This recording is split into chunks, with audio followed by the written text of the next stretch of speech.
Hello there everyone, it's me Harry, and today I'm going to be doing a second update to my PlayStation or PS1 video game collection. So if you remember previously, back in 2024 I did a 3-part video showcasing my collection. And then in March of last year, 2025, I did an update to it. But since then, I've gotten some more games now, and there were a few titles. I think one of them that I didn't show off in the previous update, I forgot all about it. But we'll show off what I've gotten since then. So we're going to start off with Theme Hospital. So this is a port of the PC game of the same name, originally developed by Bullfrog Productions. This version was developed by Krisalis Software, who ported the original theme park onto the PS1 and Sega Saturn in 1996, and is published by Electronic Arts and released on February the 10th, 1998. It is a little bit different from the PC version. Mainly, there's no music in this game compared to the PC version, and there's a few other things that are a little bit different as well because of the PS1 being less powerful than the PC. And there's also an ad on the back of the manual for Populous, the Third Coming. I don't believe this actually came out on the PS1, but I could be wrong. I just don't know much about the game enough. The disc is very similar to the PC version, so it is quite nice, really. But it is the same satirical hospital management simulation game that we're all familiar with, just a little bit watered down due to PS1 limitations. A Bug's Life. This is obviously a tie-in to the Disney Pixar film of the same name, developed by Traveller's Tales, published by Sony Computer Entertainment under license from Disney Interactive, who own the game, obviously, and released on February the 19th, 1999. I think it came out the same time the movie did in the UK. It was also released on the Nintendo 64 and a couple of other systems where it was released by Activision and THQ. So it isn't a full PlayStation exclusive, but obviously, Sony did publish this version of the game, and it is being reissued on Toy Story Retro Rewind, which comes out in October as of when I'm recording this. And because it's a Sony-published first-party title, debatable, but they did publish it. It has adverts for the DualShock, and on the back of the manual, it has an ad for the memory card, the yellow-green one, which I do have, but it's one that doesn't actually work.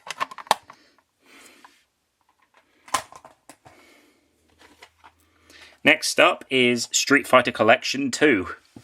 So, there's actually 2 different releases of this game. This is the original release with the original cover art. And then there's the white label re-release from 2000. This is the original 1999 release, which came out on May the 21st, 1999. I got this in the game store in Havant that I've mentioned about before. It was quite pricey because it was the original release, but I am glad to own it.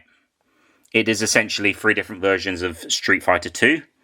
Street Fighter 2 The World Warrior, Street Fighter 2 Champion Edition, and Street Fighter 2 Turbo Hyper Fighting. And originally, this was Disc 5 in Capcom Generations. Because if you've previously seen in the previous game collection, PS1 game collection video, I mentioned that there were 5 discs in the Capcom Generations lineup in Japan. 4 of them made it to Europe, but Street Fighter Collection 2 was released as its own thing in the US and Europe, so it was the only release from Capcom Generations to make it to the US. But yep, developed by Capcom, I think it was ported by another company, and published by Virgin Interactive, Capcom's European publisher at the time. Disney's Mulan Story Studio. This is a port of a PC game which had a very similar name. I think it was Disney's Magic Storybook Mulan, I believe it was called. So this was this game was ported by some other company that I've forgotten the name of. I've forgotten the name of the company. But it was published by Sony in Europe. And in the US, it was published by New Kid Co. I think it came out in the US later than it did in Europe. So there's a little leaflet about a blue-coloured DualShock. The blue memory card, which I did recently obtain, and it does actually work. And there's also an ad for other Disney games published by Sony. There's A Bug's Life, which, as I said, I've already shown off. Bugs Life Activity Center, which I believe is a port of a PC game as well, Disney's Tarzan, and Magical Tetris Challenge, which was originally made by Capcom. It's one of the few Capcom games released prior to 2001 that was not published by Virgin Interactive or Eidos, who normally publish Capcom games in Europe.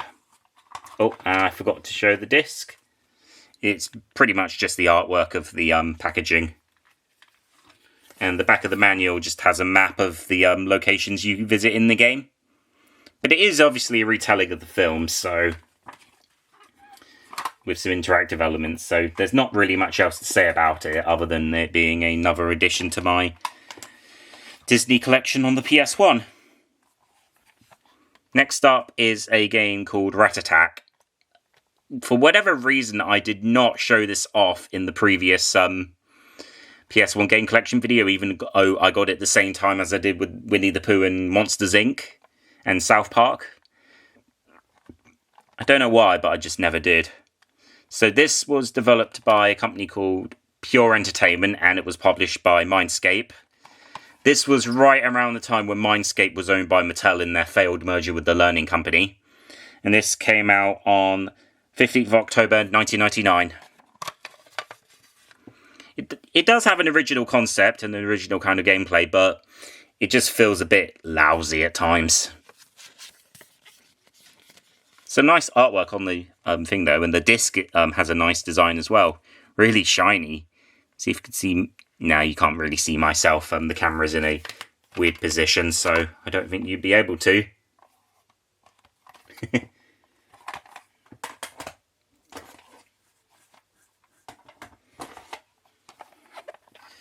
Tigger's Honey Hunt.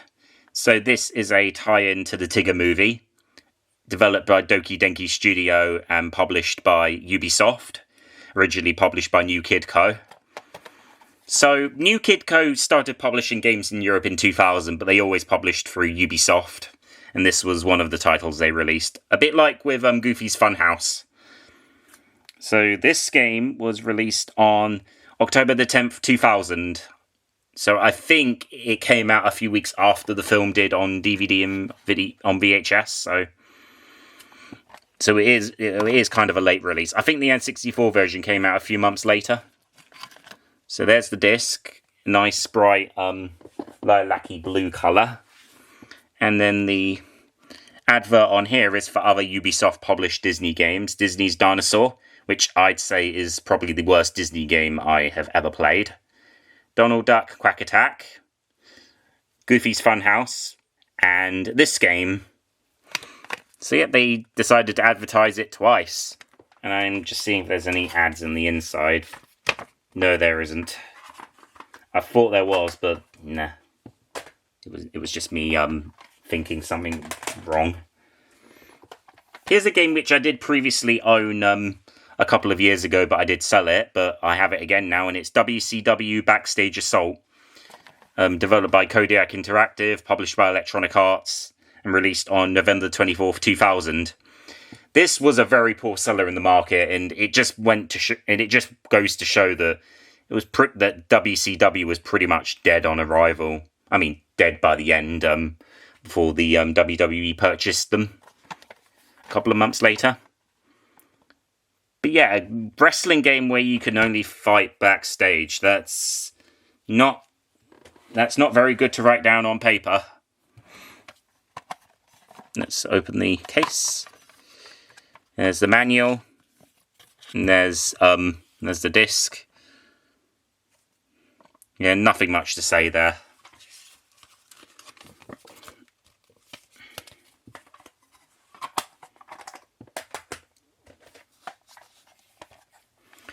The Little Mermaid 2, a tie-in to, obviously, the direct-to-video film of the same name, developed by Blitz Games and published by Sony Computer Entertainment, released in November of 2000. I think some listings say January 2001, but I believe it came out a little earlier. It does say 2000 on the copyright and all that, and it was released in the US by THQ. So despite the name being The Little Mermaid 2, it's actually a game adaptation of the original film and the sequel. You play through the original film first, and then you go and play through the sequel. So it's made for young children in mind, so it's not a violent game. And then the advert on there has some other Disney interactive titles. We have Disney's Aladdin in Narasa's Revenge, The Jungle Book Groove Party, Disney's Tarzan, and A Bug's Life. Those two being the Platinum re-releases. And the manual has an ad for the Jungle Book Groove Party and the Dance Mat. And this is an odd thing because Ubisoft developed and published the game, but Sony published the PS1 version in Europe, but the PS2 version was published by Ubisoft as usual. That's so confusing. Did Ubisoft license the game to Sony or something? Or did Disney do so? I have no idea. Here's the disc. Let me put that away. And then next up we have two games which are technically the same thing, just with different subject matters, and it's Sesame Street Elmo's Letter Adventure and Sesame Street Elmo's Number Journey. They're both the exact same game, just with different mini-games. They have the same graphics, same everything. They're both developed by Realtime Associates, published by Ubisoft, and in the US they were published by New Kid Co. So yep, this is another Ubisoft-published New Kid Co game. And both of these games came out on the 12th of January 2001. But yep, I just find it weird why New Kid Co just released these as two separate titles. It just feels like a big cash grab in some way, because it is. There's Elmo's Letter Adventure with a nice bright red disc. And then there's the cover art, which has pretty bad looking CGI of Elmo and Big Bird. I think the Nintendo 64 versions, which didn't come out in Europe, had 2D artwork of the characters instead, which looked far better. And there's Elmo's Number Journey, which the cover art to that looks weird as well.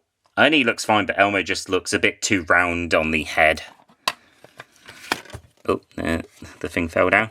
Oh, and there's the disc, which is a generic blue kind of disc. It doesn't look as appealing as the other one. And there's the manual. But please, do not buy any of these two games.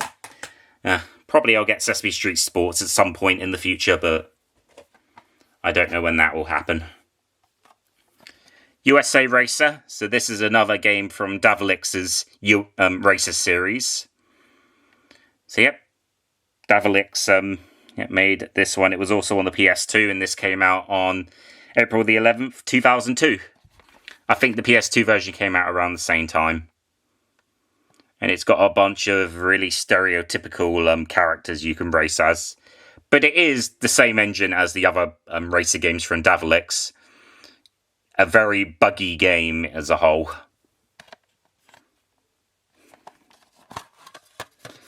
And then there's the different names of the game, because it's a multi-language manual.